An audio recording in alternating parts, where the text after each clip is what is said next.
अस्सलामुअलैकुम वरहमतुल्लाह। मोहतरम नाज़रीन किराम, उम्मीद है आप सब बखैर व आफ़ियत होंगे। आज मैं आपके सामने इन बेचारे घोड़ों की रुदाद पेश करना चाहूँगा। ये वो बेचारे घोड़े हैं जिनको अपने मालिकान ने गर्मा के मौसम में बड़े अच्छे से काम लिया, लेकिन बाद में जब इनकी रखवाली की बात आ गई तो उनके पास कोई फुर्सत नहीं थी, उनके पास कुछ पैसे नहीं थे। हालांकि यही वो घोड़े हैं, यही वो बेचारे जानवर हैं जिन्होंने माशी तौर पर अपने मालिक को गर्मा के मौसम में बड़े अच्छे से पाला था, बड़े अच्छे से उसकी कमाई की थी। लेकिन अफसोस के साथ कहना पड़ता है कि आज उसी मालिक को ये घोड़े अपने पास रखने के लिए वक्त फुर्सत नहीं है। आज इसी मालिक को इन घोड़ों को अपने गाँव खाने में या अपने किसी मुकाम पर रखने के लिए कोई पैसा नहीं है, कोई ज़रिया नहीं है।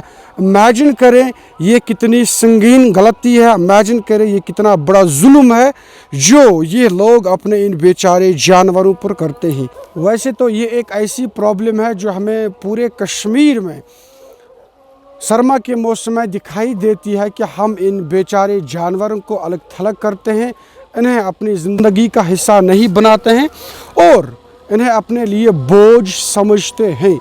याद रखना चाहिए ये मज़ाहिब की रूह से भी एक संगीन जुर्म है।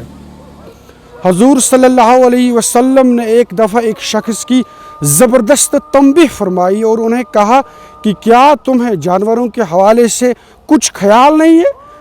ये बात हजूर सल्लल्लाहु अलैहि वसल्लम ने उस वक़्त ऊँट के एक मालिक को कही जिन्होंने ऊँट के ऊपर बहुत ज़्यादा बोझ डाला हुआ था। इसी तरीके से जानवरों के हुकूक़ के बारे में बहुत कुछ कहा जा सकता है। एक और हदीस में हजूर सल्लल्लाहु अलैहि वसल्लम ने फरमाया कि एक फाहिशा औरत थी, एक जानिया औरत थी, वो अल्लाह तबारक व तआला ने उसके पिछले गुनाह माफ़ कर दिए कि उन्होंने एक प्यासे कुत्ते को अपने जूते से पानी पिलाया था। एक और रिवायत में आता है कि एक औरत एक बिल्ली को बहुत ज़्यादा जुल्म करती थी, उसे खाना नहीं देती थी, तो उसके बारे में भी हजूर सल्लल्लाहु अलैहि वसल्लम ने फरमाया कि ये बिल्ली या बिल्ली के ऊपर ये जुल्म करना इस औरत को जहन्नम में ले जाने के लिए काफ़ी है। अब आप देख लीजिए कि ये जो घोड़े मैंने आपको दिखा दिए, क्या ये कल को अल्लाह तबारक व तआला की जनाब में ये फरियाद नहीं करेंगे कि या आका, जिन लोगों को आपने हमें सुपुर्द किया था उन लोगों ने हमारी कोई रखवाली नहीं की। बहार के मौसम में हमसे बहुत ज़्यादा काम लेते थे, लेकिन सरमा के मौसम में हमें बिना किसी रखवाली के, बिना किसी गुज़ह के, बिना किसी जगह के ऐसे ही सर्दी में छोड़ा करते थे। इमेजिन करें फिर उस वक़्त हाल क्या होगा। क्या ये बड़े और संगीन जराइम में से नहीं है जिसके बारे में कल पूछगछ होगी। राइजुल वक़्त कानून भी इस हवाले से बहुत ज़बरदस्त है, लेकिन अफसोस के साथ कहना पड़ता है कि ऐसे लोग शायद इन वाक़यात को देखते नहीं हैं। नहीं तो ये बात हमें पूरे कश्मीर में देखने को मिलती है कि इन घोड़ों के साथ इतना जुल्म किया जाता है। वाइल्ड लाइफ एक्ट इस हवाले से बिल्कुल वाज़िह है। इस हवाले से एक और एक्ट है जो पास किया गया है, prohibition of cruelty on animals act भी इस हवाले से बिल्कुल वाज़िह है और उसमें बता दिया गया है कि भाई अगर ये साबित हो जाए कि किसी शख्स ने किसी जानवर पर जुल्म कर दिया तो उसे 2 साल तक की कैद हो सकती है।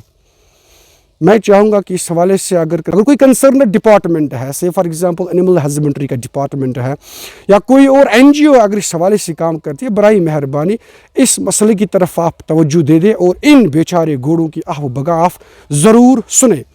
वैसे तो इन लोगों के लिए भी एक बहुत बड़ा वैल है। मैं समझता हूँ इस वक्त किसी को भी ये हक देना चाहिए जो इन घोड़ों को पकड़े और अपने पास रखे।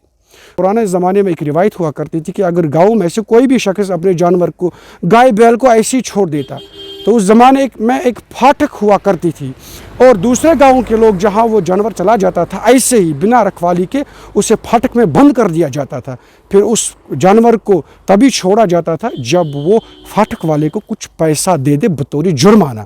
تو اس طریقے سے اگر آج بھی کوئی قانون ہے یا کوئی روایت ہے، کوئی سماجی رسم ہے، اس سے انجام دینا چاہیے۔ ان گھوڑوں کی رکھوالی کے سلسلے میں انہیں انصاف دلانے کے سلسلے میں۔ السلام علیکم ورحمۃ اللہ۔